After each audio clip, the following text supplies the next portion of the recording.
Ok. Então, boa noite a todos.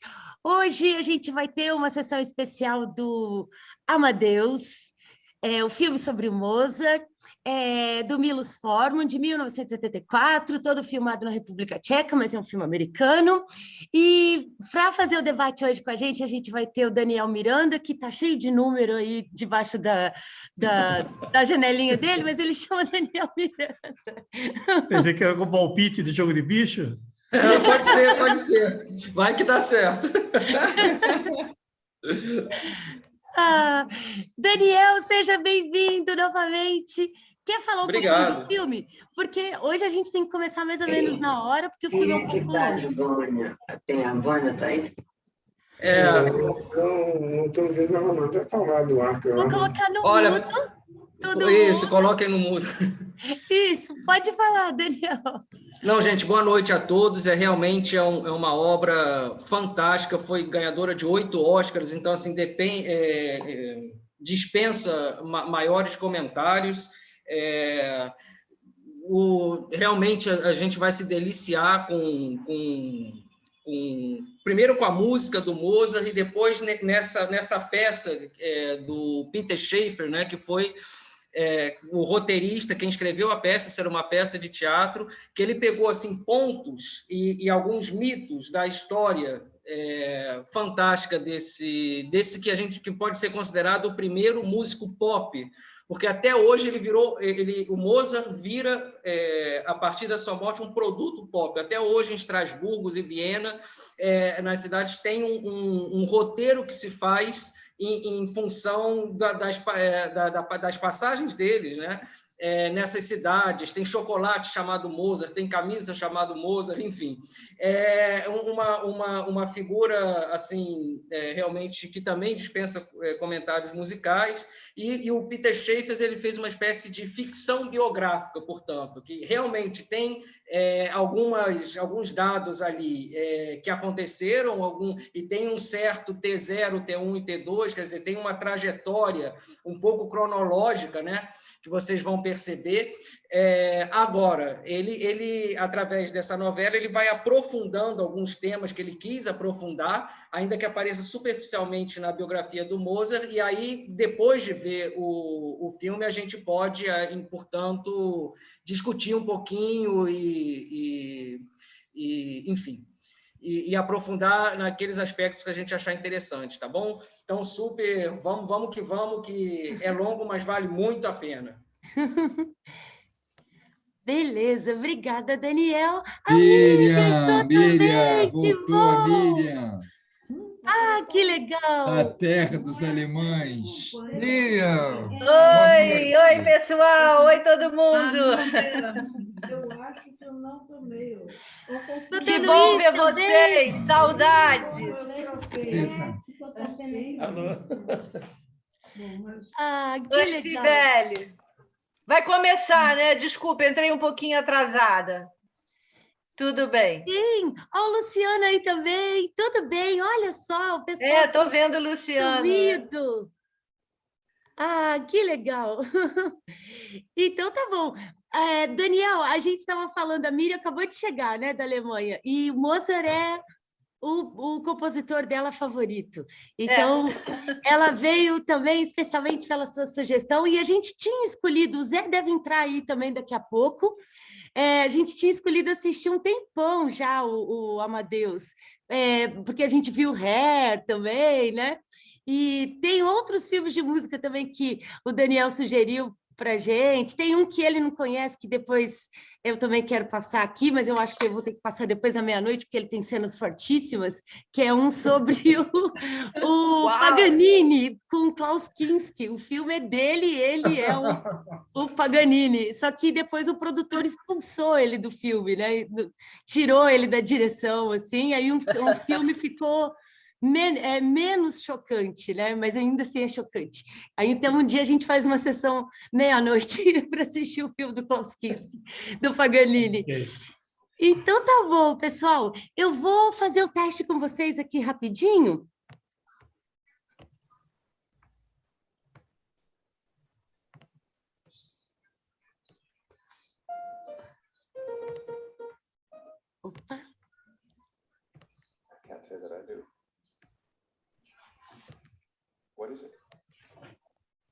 was a very popular tune in its day. I wrote it. Here. How about this? This one brought down the house when we played it first.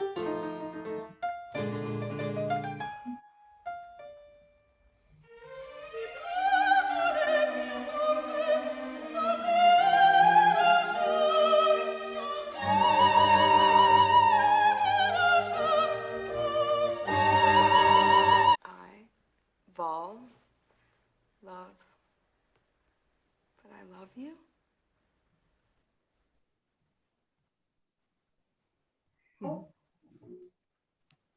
Oh, sir, yes, the honor is mine. Absolutely. And here is our illustrious court composer, Maestro Salieri. Opa. É esse?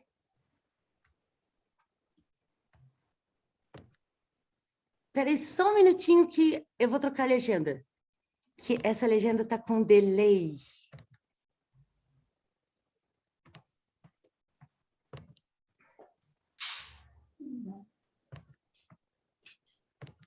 How old are you? 26. Well, my advice is for you to marry this charming young lady. And stay with us in Vienna. You see? I told him that, Your Majesty, but he won't listen to me. Oh, Your Majesty, you give such wonderful, such, royal advice. Ok, tudo certo agora? Legenda, áudio, tudo ok? Amém, Então, tá amém. bom. Então, desligando aqui as câmeras de todo mundo, deixa eu primeiro pausar.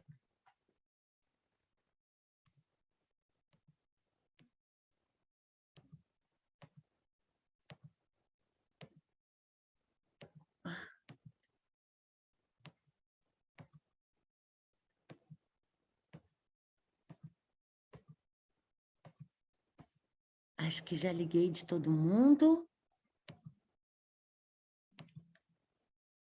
Deixa eu liberar o som. Daniel, pode falar. Primeiro a gente vai ouvir o Daniel e aí depois a gente abre para inscrição de todo mundo, tá bom?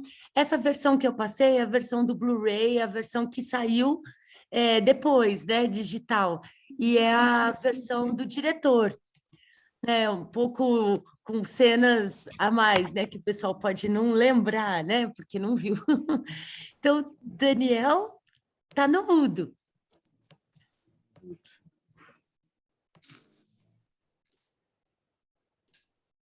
Pronto. Tudo bem? Tudo. Gente, então, depois desse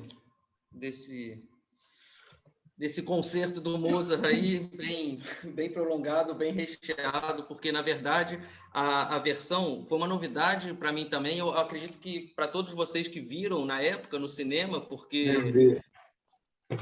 Porque a versão que foi às salas, ela realmente tem pelo menos 45 minutos a menos, tá? E então tiveram partes desse filme realmente totalmente novas para mim, totalmente novas, e foi muito impressionante e revelador da parte da ótica do diretor, né? Eu vou tentar ser super breve aqui em algumas considerações que eu acho legal para a gente poder debater, né? Porque, enfim, o filme foi maravilhoso, mas foi um pouquinho... nos exigiu bastante da nossa concentração e emoção do coração, porque realmente é Mozart, né? Então, e para poder suscitar o debate depois. Bom, eu poderia assim, começar com um grande... Primeiro, relativizando, né, uma vez mais, que trata-se de uma peça, né, de uma obra ficcional / biográfica, quer dizer, que o Peter Shaffer fez, né? E foi uma peça de teatro, isso antes de ser posta nas salas de cinema pelo Milos Forman. Então, sim, tem vários dados biográficos do Mozart, tá? Alguns detalhes muito conhecidos no meio musical, assim, que revela o preciosismo do diretor.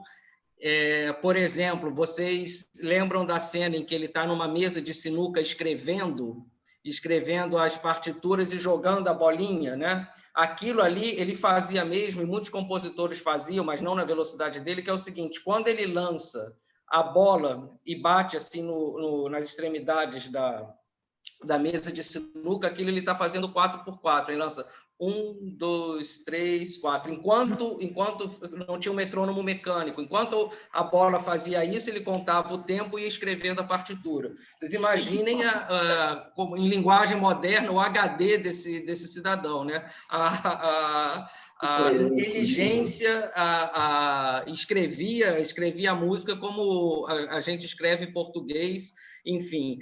Outro fato notório, que também interpela muitos músicos, que é uma coisa que é quase que sobre-humana, é a hora em que a Constança, né, a mulher dele, leva as partituras para o Salieri e fala que ele não fazia cópias, ela entrega para ele as partituras originais. Pois bem, isso era verdade. O Mozart não fazia cópias, e mais, não tinha erros. Tá? Não tinha erros. Então, tudo que ele ia escrevendo ficou para a posteridade. Enfim, não tinha revisão, não tinha nada, né? E isso, todos esses detalhes. E quando a gente diz assim, né, escrever, não sei, a 2 vozes, 3 vozes, 4 vozes, tudo bem. Agora, escrever uma sinfonia ou um coral são pelo menos, não sei, 60 linhas de partitura que você tem que, se entrar em tecnicismo, é muita coisa para coordenar ao mesmo tempo. Então, até uma frase que o Salieri fala, né? Parece que realmente ele veio com tudo junto, né? E expressava de uma forma quase super-humana, né? Bom, então esses detalhes são muito importantes e são verdadeiros. Agora, o que não é verdadeiro, e que é um jogo de cena muito, muito interessante, e aí entra a genialidade do Peter Shaffer, né, que escreveu isso, foi o seguinte, né? Toda a narrativa, toda a lógica narrativa é feita através de uma confissão, né? Quer dizer, o Salieri se confessando para um padre. Então, o padre passa a desenvolver o nosso papel de observador, de uma certa forma, né? Porque ele está ali escutando as atrocidades que vão num crescendo, né? Do Salieri, né? E conforme as nossas convicções, enfim, a gente vai condenando, não condenando, enfim, mas vai vendo aquela loucura, de certa forma, crescer, né? E esse interlocutor, ele começa como um mero observador da história, né? E tem como na linguagem aí que a Lília gosta, um turn up, né? Uma hora que muda drasticamente quando o bicho começa a pegar em relação ao Salieri e a Deus, né? Aí ele começa a enlouquecer. E aí entra o Peter Shaffer, coloca, então, esse digamos assim, dilema moral que é muito interessante. Então, ele começa a se questionar: poxa, eu que fui temente, ofereci-me a Deus, ofereci-me a castidade em nome da música, etc. Como que uma criaturinha vulgar dessa consegue tocar Deus com 4 compassos, né? Então, aí ele dá uma guinada um pouco moral no filme enfim, talvez seja, eu levantei aqui um interessante ponto de debate para vocês, né? Uma observação que não pode deixar de ser feita, assim, em termos de contextualização histórica do Mozart, né, é que essa peça e esse filme especialmente também teatralizou a subserviência, né, da atividade artística vis-à-vis a realeza e a toda a corte, né? Então, aquela teatralização, por exemplo, das 1000 humilhações que o Mozart, era nada mais, nada menos do que Mozart, né? Ninguém mais, ninguém menos do que Mozart, foi repetidamente mostrada, né? Tinha que fazer perante aos conselheiros do rei, ao próprio rei, imperador, etc., né? Isso era moeda corrente na época, e realmente a arte, a grande arte, seja ela música, se a gente pensa em Velázquez, enfim, todo mundo tinha que estar ao redor da corte, dos reis, etc.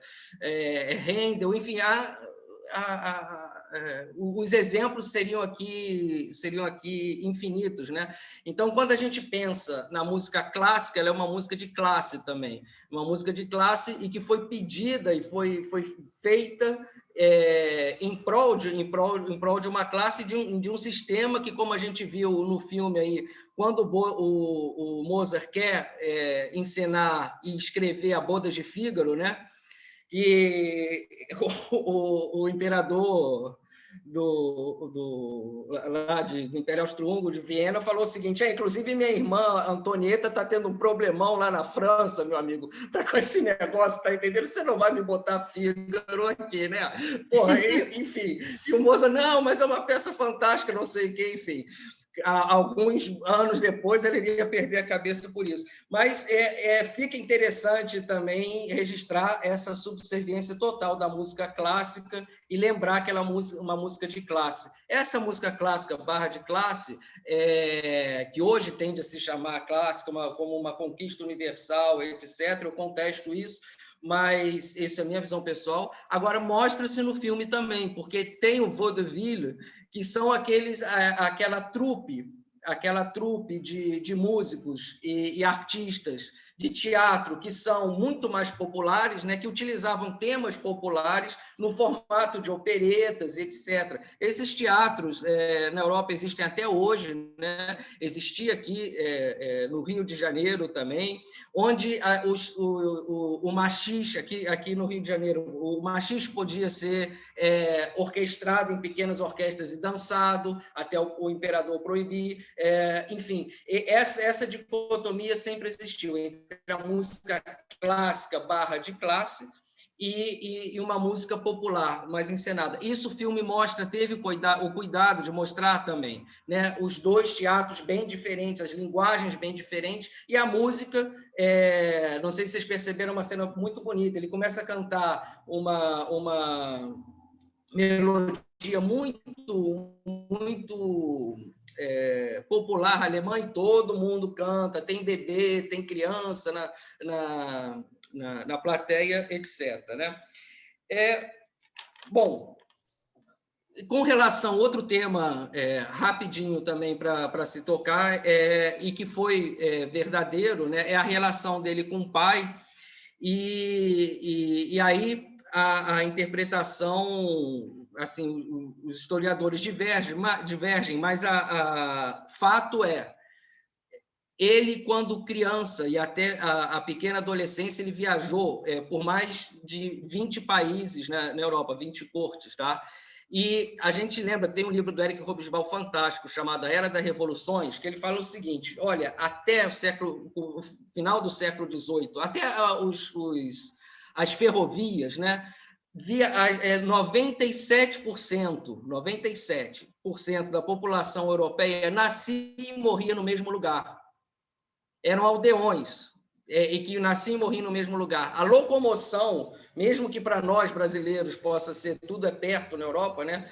Enfim, aquilo tudo é Minas Gerais e Goiás só, mas mesmo assim, para você ir de Belo Horizonte até Goiânia, numa carroça, né, com menos 15, né? E os preços que eram isso, tem um artigo que eu li recentemente, que é o seguinte: ele quantificou isso em moedas de hoje, seria o equivalente para você ir de Paris a Hamburgo, por exemplo, 6.000 euros, para você alugar um meio de locomoção para poder ir, porque tinha troca e demoraria 20 dias. Então, vocês imaginam uma criaturinha com 10 anos, 12 anos, vivendo essa vida itinerante. Não era uma vida itinerante em jato, nem em trem Trem rápido, era em lombo de burro, em carroça, com frio, com calor, com, enfim, tudo que se sabe. Isso aconteceu e foi o pai dele realmente que não só ensinou a teoria musical, como realmente fazia essas apresentações em todas as cortes, tá legal? Bom,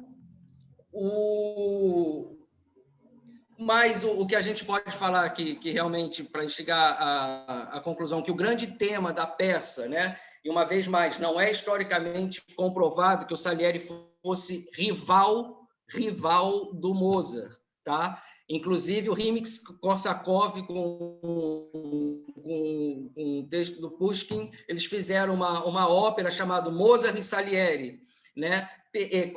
Contextualizando um pouco essa rivalidade, entre aspas, e fizeram uma ópera sobre, como se eles fossem rivais. Na verdade, não se comprovou isso, tem contradições, dizendo, inclusive, versões que dizem que o Salieri, em questão, ajudou, de fato, o Mozart, em muitas ocasiões. Tá legal? E o grande pano de fundo da peça inteira é a inveja, né? É o papel, primeiro, do quase que o semideus, aquele cara que faz coisas que a gente... Né, do superdotado, daquela pessoa que faz coisas inumanas e que a gente exprime quase que uma reverência mítica, né, a um semideus, e o lado B da história, que é o ciúme, e o ciúme não é do tecnicismo, não é do virtuosismo, é da essência. Porque tem uma frase que o Salieri fala, que é o seguinte, né? Ele fala assim, aquilo não era uma música de um macaquinho amestrado, né? De um virtuoso que sobe e desce. Aquilo era a música, aí na loucura dele, de Deus.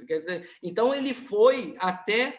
A vingança dele, no caso, era pegar a essência do cara, ele queria que o Mozart escrevesse o Requiem dele, né? Para que Salieri pudesse apresentar-se como Mozart, para ele poder dar uma volta em Deus, segundo ele, né? Enfim, gente, realmente já são 10h25, eu não quero tem bastante coisa aqui anotada para as considerações de vocês, para a nossa discussão, não vou me alongar mais, eu só pincelei aqui algumas coisas para instigar aí o debate de vocês e estou aqui doido para ouvir todo mundo. Eu acho que, naturalmente, o filme deve ter sido muito romanceado, né? A vida dele de casado e a própria relação com o Salieri, como você mesmo falou, provavelmente foi muito romanceado, né? E isso faz parte, né, do marketing para vender o filme, para que o filme fique até mais interessante, né? Agora, mesmo você abstraindo toda essa romantização, é um espetáculo. Eu aumentei o som aqui em casa, não sei como nenhum vizinho reclamou, porque é espetacular. Espetacular. Adorei, foi muito bem escolhido esse filme. Obrigada, Daniel, obrigada, Luciano. Vamos, então, começar as inscrições? A Nelly, o Áquila, quem mais? Ivan, então vamos lá. Obrigadão, Daniel, eu não sabia, eu amei essa ideia aí do como é que chama mesmo o negocinho de medir? A marcação das bolas de sinuca? Na sinuca. Muito bacana isso. Eu também não perceberia. Não. Se você não falasse, eu não perceberia.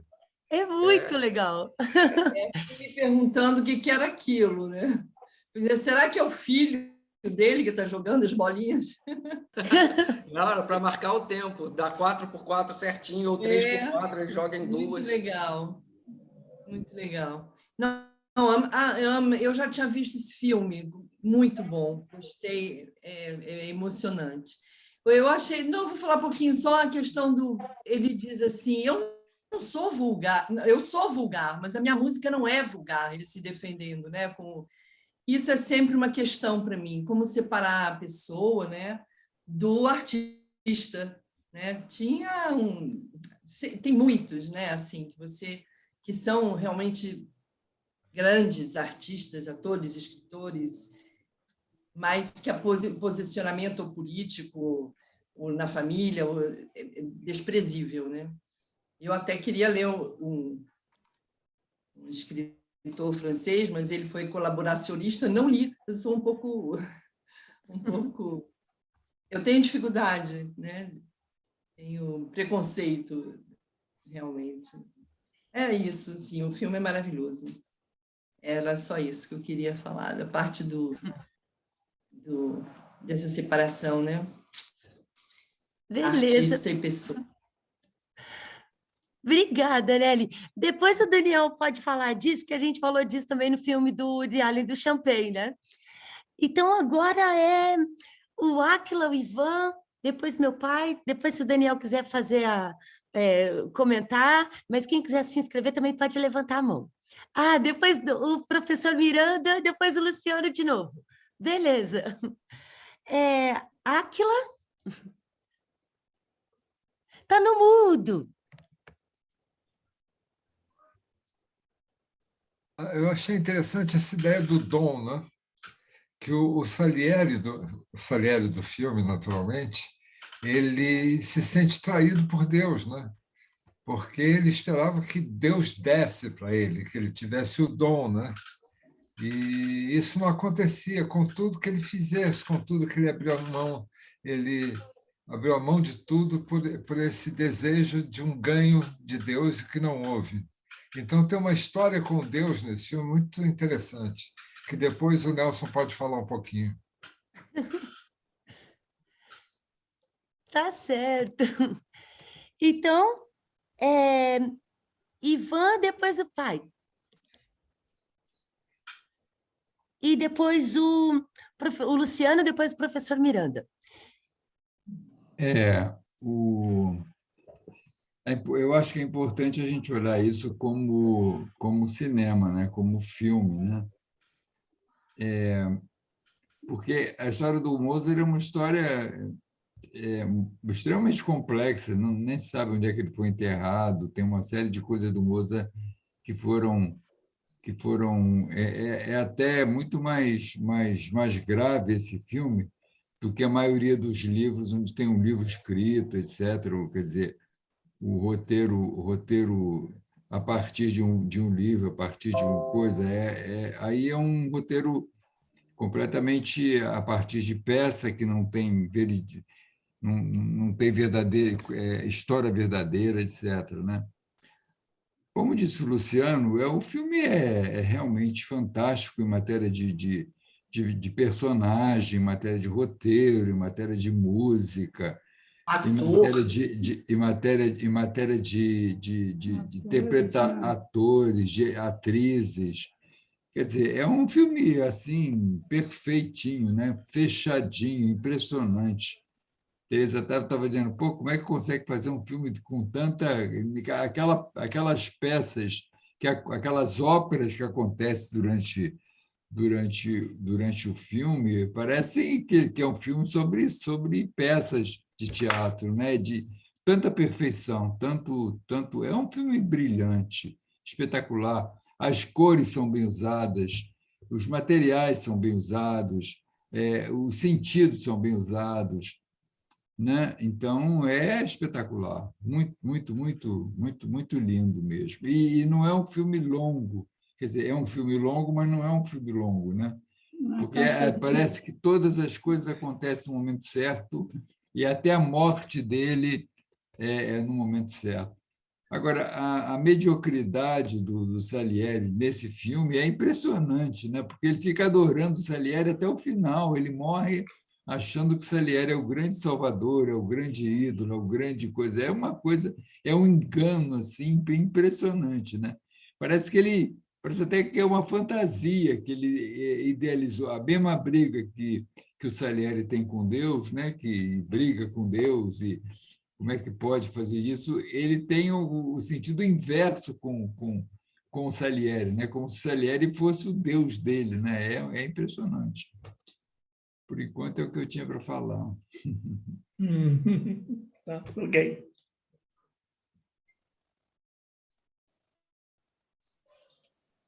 Está sem som, Lília. Está sem som. Está sem som. Desculpa.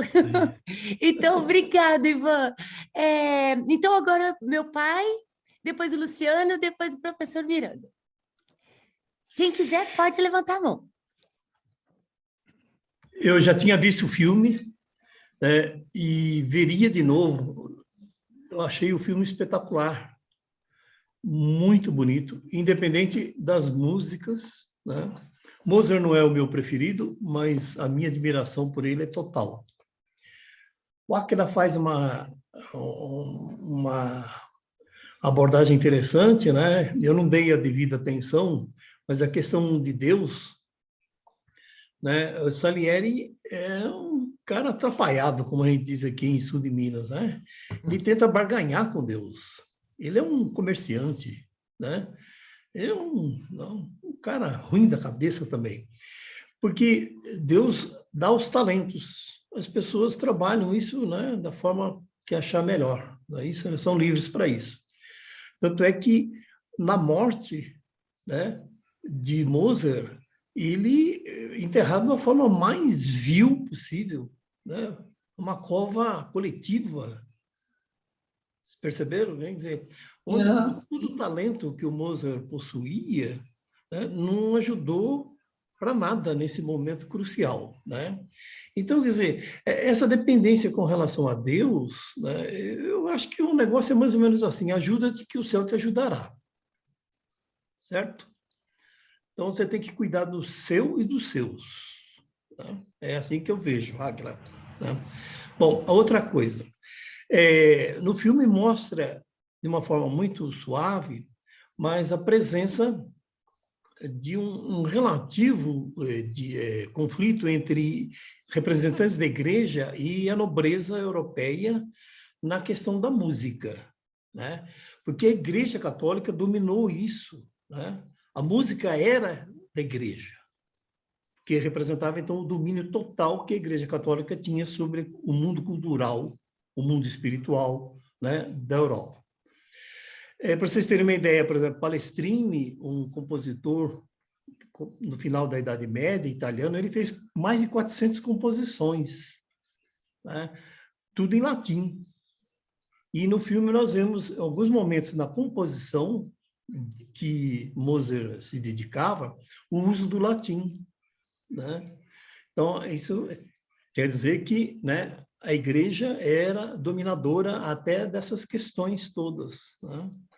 E por que Itália, né? Porque essa questão de idiomas que tem até inclusive entre o imperador, os seus assessores e o Mozart, né? Bom, não tem uma coisa muito certa, né? Sempre existiu rivalidade entre os países, né? E você não tinha a nação alemã, você não tinha uma nação italiana, você tinha reinos que falavam alemão e que falavam italiano, né? E a Itália foi o berço disso, porque com a queda de Constantinopla, o domínio total do islamismo no Oriente, todo aquele povo, né, que estava lá veio para a Europa. E com eles vieram também artistas de todo tipo. E concentra-se muita gente desse grupo na Itália. Tanto é que a Itália foi, na verdade, o berço da cultura nessa época, o berço do Renascimento, né? Então, essa é uma questão de fundo político, né? Depois, as questões culturais, né? E como eu disse para vocês, não existia Itália, existiam reinos isolados que falavam o mesmo idioma.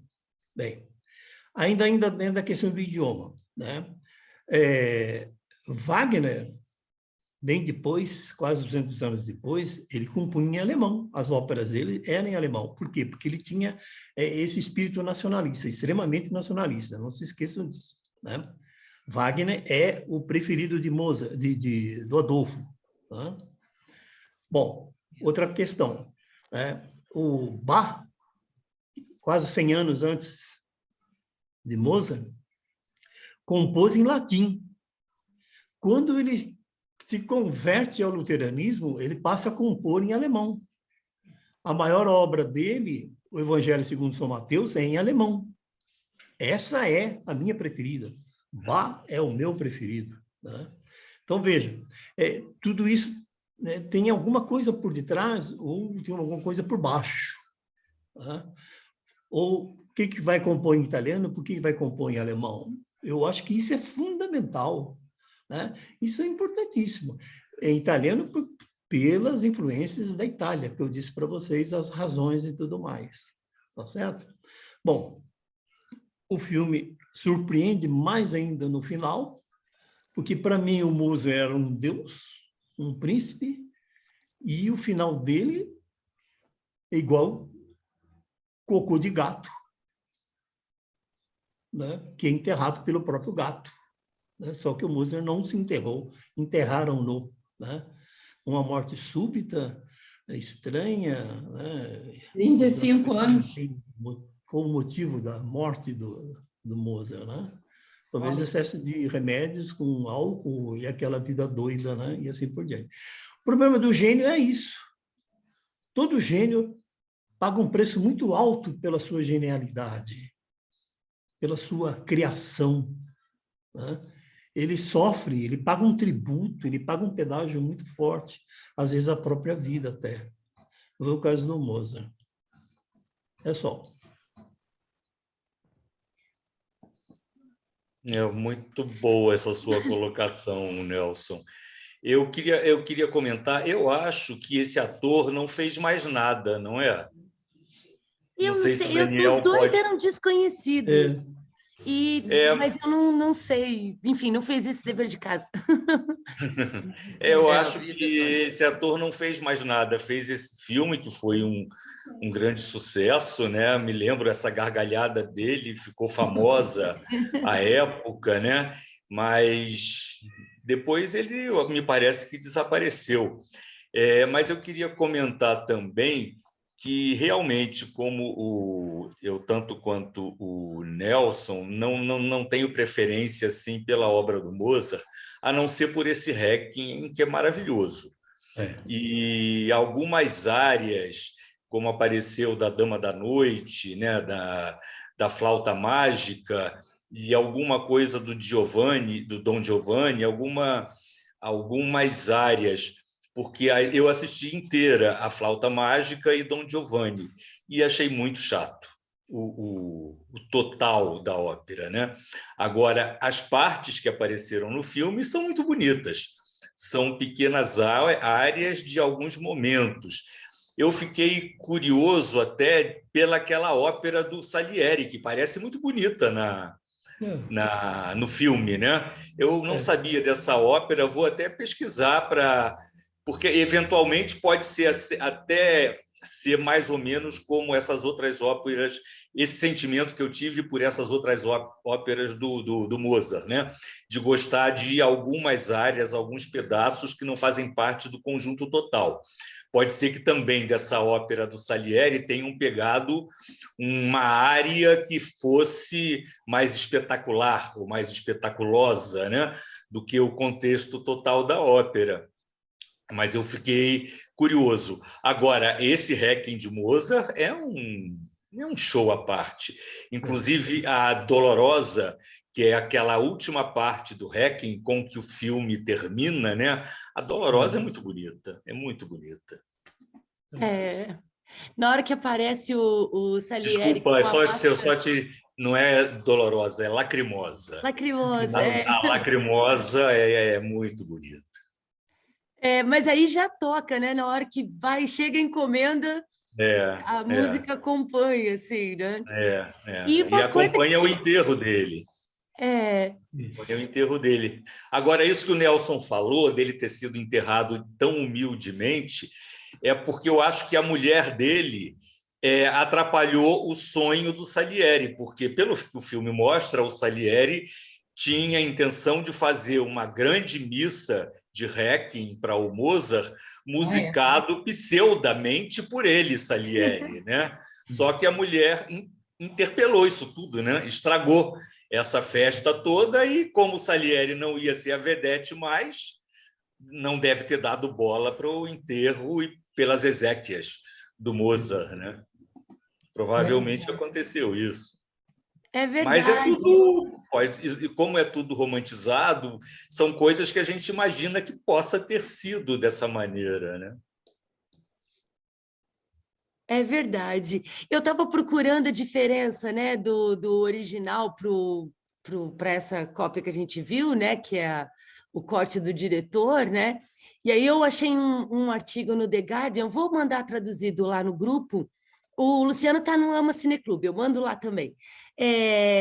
Que fala de algumas diferenças assim do que é. Não fala da diferença de um filme do outro, mas fala de biografia. Mas o legal é que ele não deixa de exaltar o filme e não fala que o filme é menor porque ele criou essa ficção, né? Isso que você falou, eu não tinha percebido, por exemplo, achei legal, né? Mas que ele não morreu numa vala comum e que o que pode ter criado essa coisa sobre onde está o corpo dele, enfim, é que a mulher dele ficou desesperada e tem cartas dela pedindo dinheiro falando que ela estava muito pobre. E eles nem estavam tão pobres assim naquela época, no último ano, né? Aí então ela fez isso meio com medo.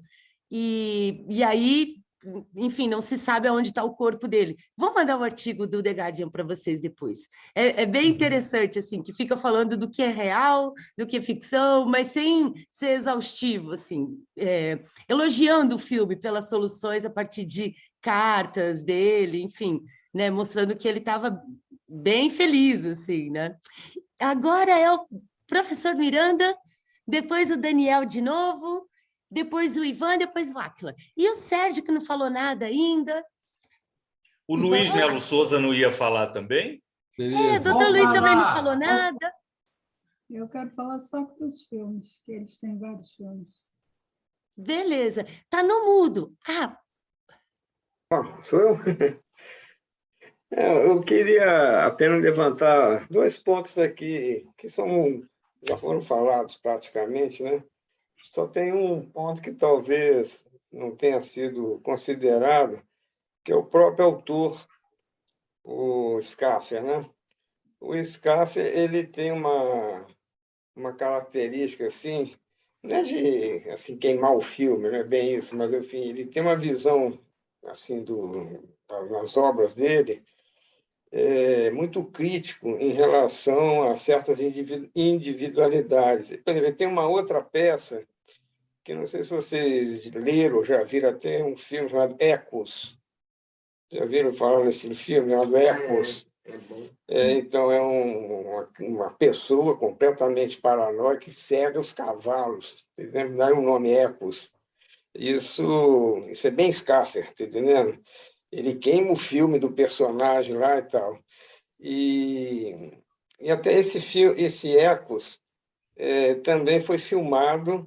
Agora não sei te dizer quando e onde eu vi isso, no século passado, então já não vou lembrar mais quando foi isso, mas é importante ver, porque é a mesma filosofia de apresentar as coisas como ele apresentou aqui o Salieri, né? E nesse filme, por exemplo, ele queima o filme do Salieri. O Salieri virou, pelo menos aqui na nossa casa, aqui na nossa família e tal, quando tem alguém assim que é invejoso, assim, aquele ali é um Salieri. Virou quase com um adjetivo assim, aqui em casa, tá entendendo? Assim, tal. Eu, como sempre gostei muito de música clássica, tem um livro que eu até recomendaria a vocês, e tem que comprar isso em sebos, porque já não existe mais. É do Otto Maria Carpo, que é a História da Música Ocidental, que é um livro que é enciclopédico, tá? Começa lá com Palestrina. Começa lá no Palestrina, como se fosse assim, um dos primeiros autores clássicos ocidentais, tá entendendo? E vai até Schoenberg, enfim, essa turma toda, né? E eu me lembro muito bem, eu tenho esse livro aqui em casa até, né? Que durante a obra do Otto Maria Carpo, ele faz os maiores elogios ao Salieri, né?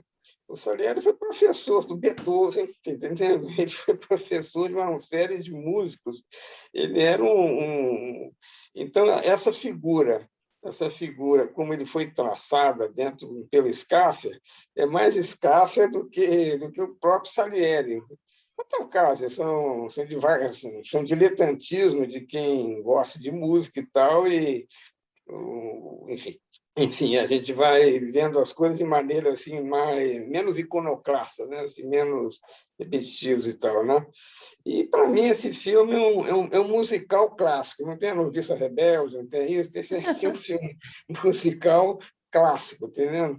Porque todas as músicas que se apresentam aí são mozartianas, né?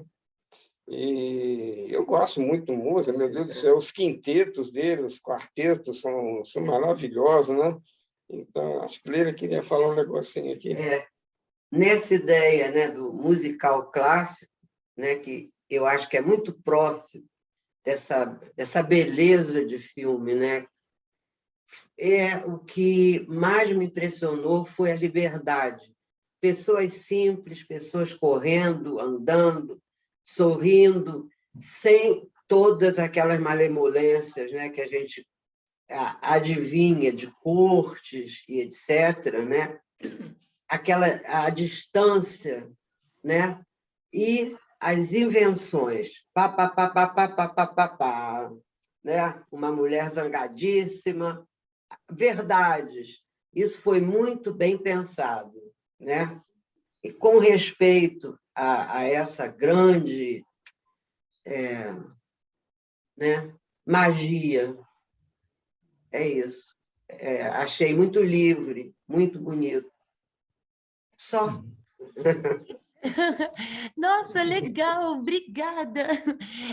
E o filme, assim, tipo, mesmo sendo um filme de época e todos filmes de épocas que tem a cada Oscar, assim, ele é impressionante ainda nessas imagens noturnas e de população, aquele teatro vaudeville, né, que nossa, é impressionante como é real, assim, né? Parece que é tipo, é um documentário daquela época, né?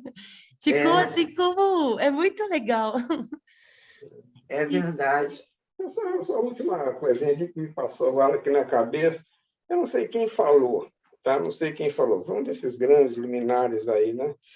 Que a civilização ocidental, quer dizer, a nossa civilização ocidental, tão reprovada historicamente, porque a gente fez tudo de ruim, colonialismo, a gente fez, enfim, bomba atômica, diabo a quatro e tal, ela vai ser, por outro lado, lembrada que foi a civilização que inventou a música clássica.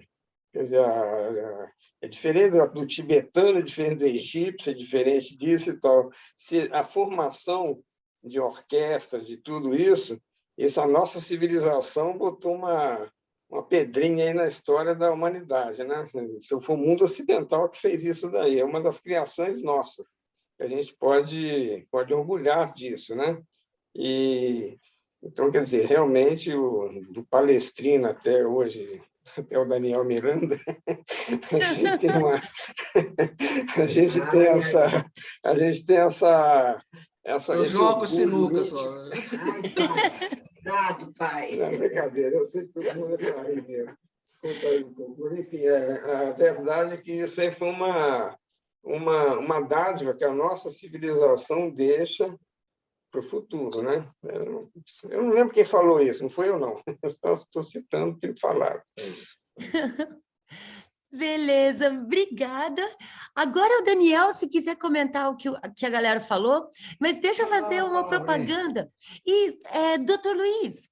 Antes do Daniel, um instantinho só. Então fala, pode falar. Algumas coisinhas. Primeiro, me pareceu uma incongruência entre a dificuldade financeira dele, que é mencionada o tempo todo no filme, e a residência onde ele estava. E era uma casa boa, enfim, com uma decoração até requintada. Eu não sei por que no filme fizeram isso. Eu acho, Luiz, outra coisa, também quando ele morreu, supostamente ele foi julgado numa cova comum porque não havia dinheiro para enterrá-lo numa cova adequada. Ele devia estar realmente numa crise financeira, e a mulher dele também, numa crise bastante intensa. mas isso não se reflete nas roupas e no modo de viver que eles mostram no filme. Bom, a outra coisa que eu queria perguntar para o Daniel, antes dele opinar, é se o Requiem realmente foi terminado, porque no filme dá a impressão que o Requiem ficou incompleto. E terceiro, sob o ponto de vista médico, não se sabe bem do que o Mozart morreu. Teria sido alguma coisa renal, mas não se sabe o que é. E naquela época, os tratamentos que eram usados para o rim geralmente agravavam o problema, porque não se conhecia ainda bem o funcionamento do rim, a fisiologia do rim. Era mais ou menos isso que eu queria dizer, e pronto. Aguardemos o Daniel. Antes do Daniel, só rapidinho, só uma intervençãozinha rápida, né? Não, o REC é completo, tá? É porque, como a história aí foi a la Schaffer, ou seja, foi picotada a composição do REC, mas na realidade histórica não foi assim, não. Ele fez integralmente e foi realmente a mão de não sei quem lá e tal que pagou. Inclusive, você pode hoje comprar um CD-ROM, um Requiem de Mozart, ele é absolutamente completo, tá? Isso aí, evidentemente, foi romanceado pelo Schaffer e tal, enfim, mas é só uma observaçãozinha aí, mas ele é completo, tá? E com relação também a essa questão da casa dele, eu acho que é uma casa de classe média da época. É mais ou menos como se você tivesse uma casa mobiliada de bom gosto com móveis da Tok Stock, hoje em dia.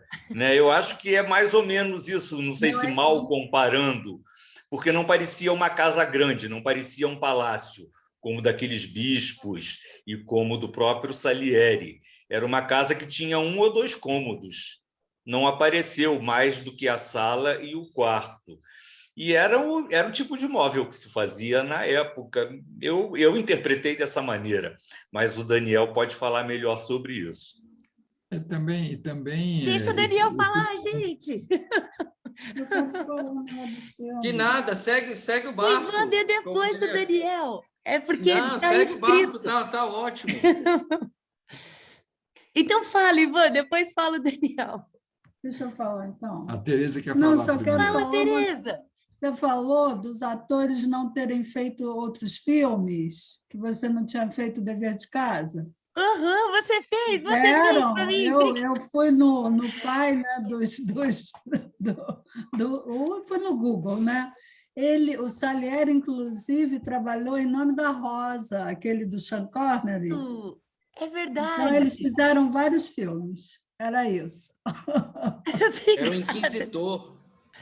Era o Inquisitor lá no Nome da Rosa. Mandou um monte de gente para a fogueira. É ele mesmo. O JJ Abraham, né? Ele estava falando do Rios.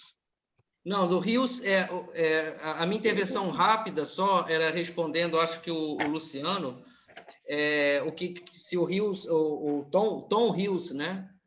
O nome, ele fez uma coisa lindíssima em 85, que foi um concerto chamado Live Aid, que foi um concerto onde ele reuniu as maiores bandas de rock da época, Dire Straits, Queen, etc., enfim, Pink Floyd, conseguiu reunir os caras para fazer esse concerto, enfim, e por uma das campanhas lá de ajuda humanitária para a África, etc., e depois, realmente, ao que parece, ele sucumbiu às drogas mesmo, e deu uma sumida. Então, mas foi uma figura ícone dos anos 80, e eu lembro muito de acompanhar trechos em 85 desse festival que ele fez, né?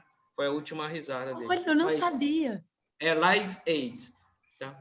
Mas era só isso, era só para responder, eu acho que o Luciano que... E uma coisa que o professor Nelson, um ponto importantíssimo que ele colocou, eu queria dar um exemplo musical do quão a igreja foi aquela famosa dicotomia, né? Ao mesmo tempo que ela formou muitos músicos, né? Quer dizer... E também contribuiu financeiramente para poder... Eu dou sempre o exemplo que meu pai me conta desde pequeno, que é o compositor César Franck, né? Ele dava aulas para sobreviver e escrevia toda a sua obra de 6 da manhã até as 8 da noite numa igreja em Liege, onde tinha um órgão, né? Enfim, mas e era pago em grande parte pela cúria de lá. O que eu só queria dar um exemplo musical em relação ao poder da igreja sobre a música, que tem certos intervalos musicais, tem certas escalas que eram consideradas na Idade Média coisa do diabo. Tá? E não se podia tocar. Então, você escuta a música medieval, é interessantíssima nesse ponto de vida, também está ótimo. Nesse ponto de vista, é o seguinte, o canto gregoriano, por exemplo, aquela coisa monocórdica, né? Não se pode ter duas vozes, porque uma voz não pode sobrepor a outra, porque todos são iguais, né, perante a Deus. Então fica aquela bem nome da Rosa aí, como foi dito, né? Então esse é um exemplo. E outro é o famoso intervalo que a gente fala, que seria o trítono. O trítono, ele até ganhou esse nome trítono por causa do tridente. É uma série de simbologias muito loucas, que é um intervalo que tem 2,5 tons em relação à tônica, é uma coisa musical. Pena que eu não estou com o instrumento aqui, senão eu mostraria.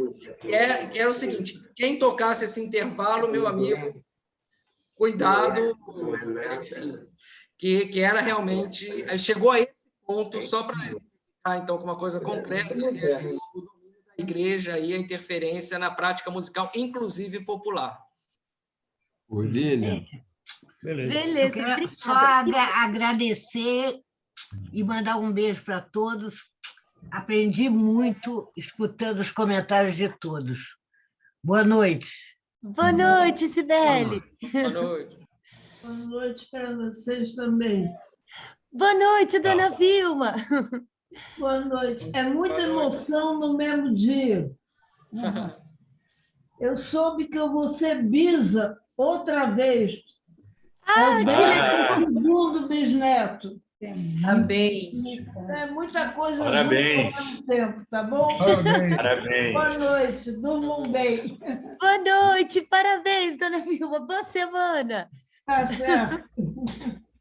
Agora é o Ivan, depois o Áquila, aí o doutor Luiz já falou, depois o Sérgio, a Beth também não falou, mas são esses os inscritos.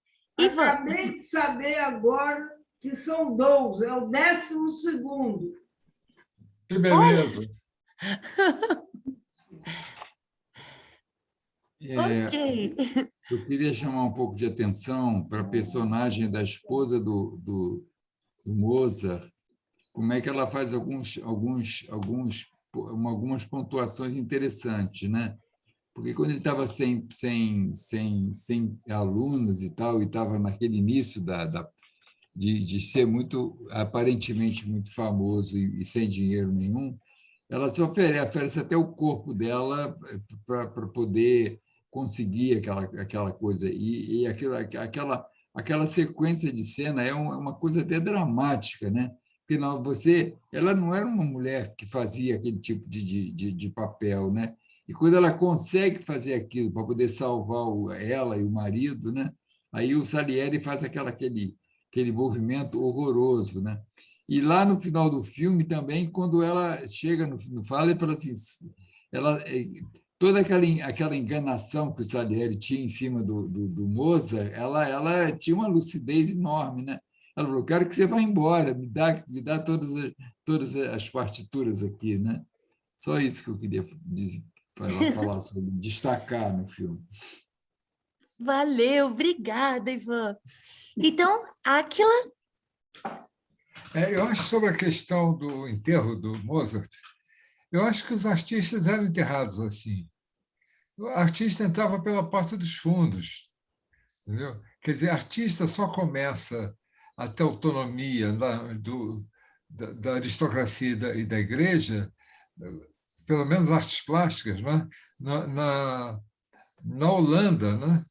Quando você começa a ter uma burguesia próspera que começa a encomendar retratos e começa a natureza morta, né?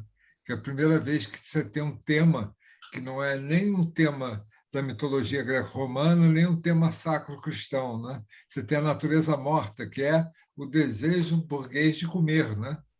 E de se alimentar bem. Você tem esse personagem, como você vê em Rubens, né? Quer dizer, aquelas pessoas com olho vermelho e gordas e vermelhas, mostravam que elas comiam bem e que elas bebiam bastante, por isso que elas podiam ficar gordas e ter o olho vermelho. Então, e aí começa a autonomia do artista. Nesse momento começa a autonomia do artista e começa a ver psicologia, né? Do retrato. Então, o artista começa a poder entrar pela porta da frente, mas até então o artista entrava pela porta dos fundos, né? Caraca, que legal, Áquila! Boa, valeu. Bom mesmo. Ah, Até o Roberto Magalhães fala uma coisa interessante, nosso amigo pintor, que vende muitas obras, ele fala assim que a última coisa que qualquer pessoa compra é alguma coisa para botar na parede, né? A dificuldade da pintura, né? ah, beleza. Eu inscrevi o Sérgio, porque ele não chegou a se inscrever, mas eu inscrevi o Sérgio. E aí também inscrevi a Ana, que não falou nada, né? Então o Sérgio depois... Eu queria falar um pouquinho, uma coisa, só uma observação. Aqui no condomínio eu tenho Miranda como testemunha de que eu entro pela frente.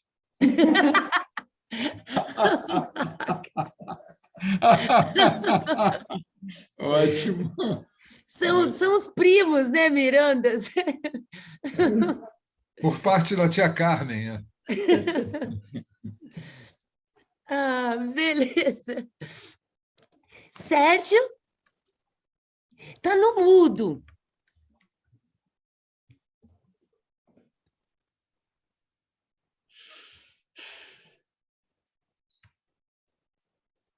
Sérgio está no mudo, Sérgio. Ele está tentando colocar aqui. Ah. Ainda está no mudo. Embaixo, à esquerda, é só clicar no microfoninho ou um fonezinho, que deve estar riscado.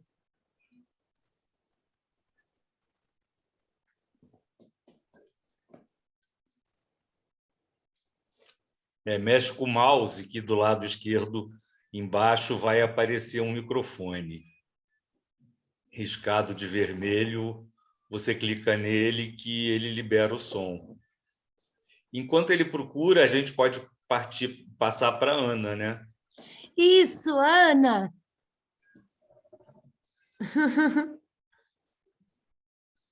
Ah, meu Deus, Ana, você sabe ligar o som. Não, eu sei, mas eu estou com sono, estou com preguiça.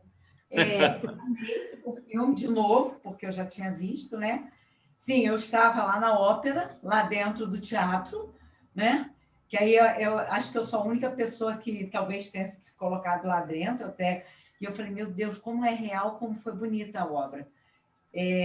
Enfim, gostei muito do filme, gostei do que como é o nome dele? O primeiro lá. Daniel? Hã? Daniel? Que o Daniel falou, quer dizer, contribuiu com um monte de coisas para a gente, né? Porque tem coisas que eu não sabia, óbvio, e enfim. Opa, minha televisão pifou. É isso, eu gostei. Eu prefiro, às vezes, ouvir mais os debates, porque aqui tem pessoas que sabem mais. O caso do Daniel, ele tem propriedade do que ele fala, né? E eu não, eu sou só espectadora, mas eu gosto também. Então, foi legal. Mas aqui no nosso cineclube, a gente sabe que cada um tem a opinião super importante, independente, porque o crítico é só mais um na plateia, e a gente aprende com todo mundo, e troca também, né? Então, é todo mundo na plateia. Eu percebi, inclusive, eu até por causa do meu trabalho, eu dou muita atenção aos cenários e tal. Os cenários estão muito bem bolados, com uma única exceção, vocês não devem ter percebido, mas quando apareceu o primeiro palácio, não sei se era o palácio do Papa ou de um bispo, a sala estava carpetada, que era impossível no século XVIII ter carpete, né? Mas era uma sala carpetada de vermelho ainda por cima. Mas eu acho que foi o único sinãozinho assim que eu, como sou um chato de galocha, percebi.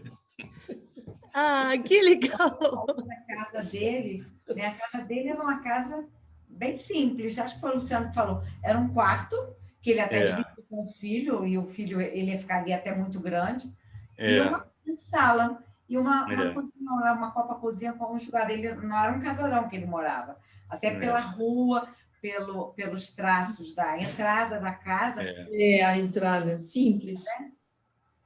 Bem era um beco, né? Ele morava num beco, me pareceu um beco aquilo ali, né? Exatamente. E é lá da onde é um lugar que eu conheço bem, então aquelas casas não são casarões. Os palacetes ficam em outra rua, aí o palacete tem um jardim na frente, tem um portãozão na frente com os dourados, alguma coisa. A dele não, era simplinha. Era uma casinha estilo ali do Centro Histórico de Petrópolis, aqueles sobradinhos ali bem pequenos. E moravam várias famílias. Assim, eu posso lembrar. É isso. Acho que agora o Sérgio já abriu o microfone, não foi, Sérgio? Já estou. Já estou. Não, apenas o seguinte, sobre esse aspecto da pobreza dele, eu acho que foi provavelmente mais para o final da vida dele. Quer dizer, outros compositores e escritores, inclusive, tiveram o problema de dívidas, né? Fortes dívidas, como, por exemplo, Wagner. Tipicamente, o Wagner teve que sair da Alemanha, fugir da Alemanha, praticamente, porque os devedores eram enormes e estava ameaçado de ir, inclusive, para a cadeia. Então, foi parar na Suíça durante uma grande temporada. E outros. O autor de Crime e Castigo também Dostoiévski. Hein? O Dostoiévski. Dostoiévski. Teve problemas sérios de dívidas. Quer dizer, isso não é grande novidade entre artistas importantes, né? Mas o que eu achei é o seguinte, que esse filme não expressa, não é fidedigno com a vida do Mozart. Quer dizer, é uma interpretação que foi dada, quer dizer, um roteiro que foi feito, não necessariamente fiel à vida verdadeira do Mozart, né? Eu acho, por exemplo, que, em primeiro lugar, o Requiem é outro problema. O Requiem, pelo que eu já li em vários lugares, o Mozart não terminou o Requiem. O Requiem foi terminado por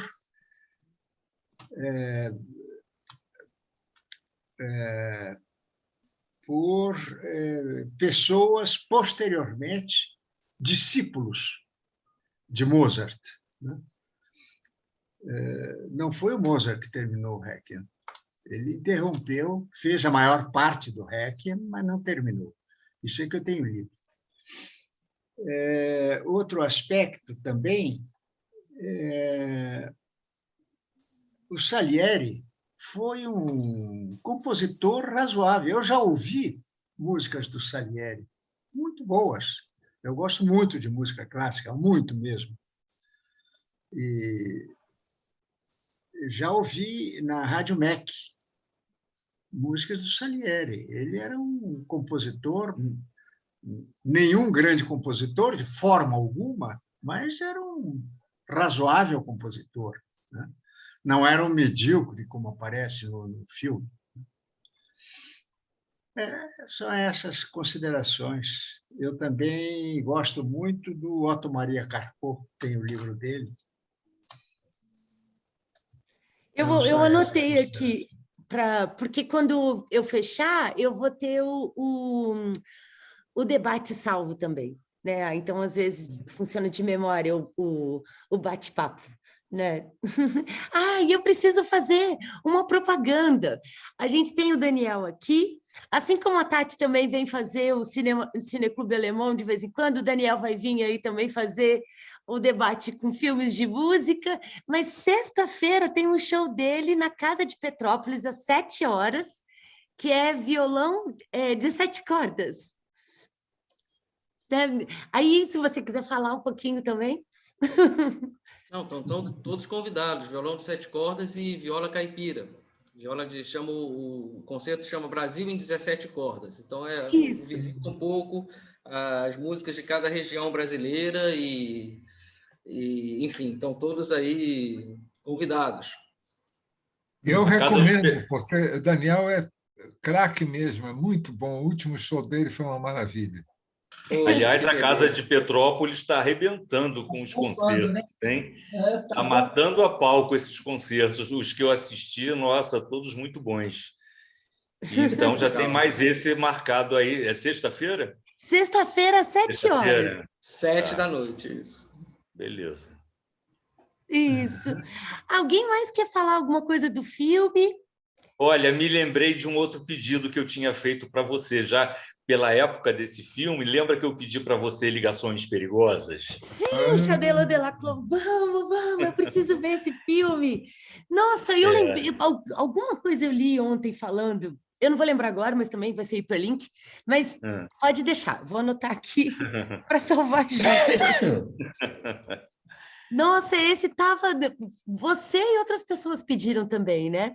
Então. Olha, eu queria concordar com tudo que o Sérgio Luz falou, que eu estou de acordo com ele. Todas essas... Porque acontece o seguinte, quando se faz um filme, mesmo que seja um filme a partir de um livro, nunca é a realidade. O livro já não é uma realidade, né? Já é uma ficção, mesmo que seja um documentário. E quando vira filme, já é uma outra coisa. Então, eu acho muito pouco provável a gente discutir assuntos políticos, econômicos, etc., de uma forma mais fechada, através dos filmes de ficção, né? É isso que eu sempre acho. Eu acho que a gente tem que analisar o filme, como uma obra de arte, como você gosta de uma pintura, como você gosta de uma escultura, como gosta de outra coisa desse tipo. É um objeto de arte que tem todas as suas características. Só isso que eu queria falar. Quem conta um conto, aumenta um ponto. Exatamente. Mas tem um filme que eu e o Áquila, a gente sempre fala que a gente quer passar assim, né, durante a semana, mas o filme é muito chato. O F for Fake, do Orson Welles. A gente sempre lembra desse filme. A ideia do filme é genial, que é brigando por autoria, né? Quando eu descobri esse filme, assim, eu falei, gente, se eu fosse fazer um filme, eu queria fazer esse filme. Mas ele é chato, porque é um documentarista falando que ele é dono da história, e ele adaptou um livro sobre um personagem que é o maior imitador de obras de arte da Europa, e o cara fala que o traço dele é melhor que do Picasso, e aí, então, tipo assim, é uma coisa, enfim, um imita o outro, né? Um rouba a autoria do outro, né? E fica nessa coisa de quem é o autor, né? E na época o Orson Welles, que era gigante, gordo, bêbado, pobre, ele estava namorando uma tcheca, uma garota tcheca milionária. Aí ela financiou o filme para ele, e aí ele teve liberdade, só que ele não tinha nenhum produtor ali para ser um superego, então o filme ficou um pouco chato, né? E claro, ele botava às vezes ela de biquíni, assim, né? Tipo, com biquíni de oncinha, né? Animal print, para fazer o filme ficar um pouquinho mais legal. Mas a ideia é genial, né? Tipo, quem é o dono da ideia, né? Enfim... E aí Pessoal, vou me despedir. Boa noite. Eu também. Tchau, gente. Obrigado. Foi ótimo. Até a próxima. Boa noite. Até sexta, Daniel. Obrigado a todos. Boa noite. Obrigada, obrigadão, Daniel, por estar aí com a gente também. Prazer. Obrigada, pessoal. Boa semana. Paizão. Beijo. Beijo, filhão. Prazer. Boa semana a todos. Tchau, tchau. Professor Miranda, Leila. Beijão. Luciano, Dona Ana e seu Jorge que não falaram também. Um beijo. Tchau, tchau. Obrigada, Lilian. Boa semana. Obrigada, Nelly. Beijo.